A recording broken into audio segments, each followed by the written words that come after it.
des fichiers de police vendus 50 € sur Telegram qui mettent à mal de longues enquêtes. La police observe dans ses rangs une augmentation des affaires de corruption dites de basse intensité, qui touchent les agents en bout de chaîne. Jusqu'à son interpellation, Sephora, 31 ans, était policière adjointe depuis 5 ans dans un commissariat d'Hermont, Val d'Oise.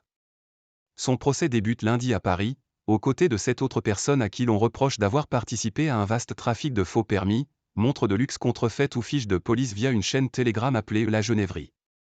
Lors de l'enquête, l'agente a reconnu avoir consulté de nombreux fichiers, avis de recherche, immatriculation de véhicules ou solde de points sur des permis de conduire.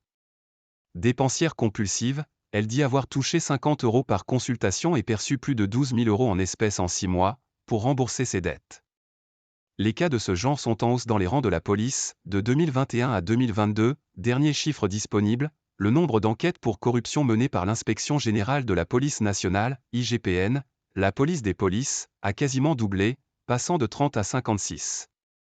Si la proportion des agents mis en cause reste marginale, et si les cas de ce type sont sans doute mieux détectés, il y a bien une augmentation objective des faits, a récemment alerté la chef de l'IGPN, Agnès Thibault-Lecuivre, dans un entretien au Monde. Recrutés sur Telegram ou Snapchat. Pour l'expliquer, policiers et magistrats interrogés par l'AFP pointent une démocratisation de la consultation des fichiers, accessible à un plus grand nombre de fonctionnaires, et la numérisation des procédures. La tricoche, la consultation illégale de fichiers en argot, a de mémoire de policiers toujours existé.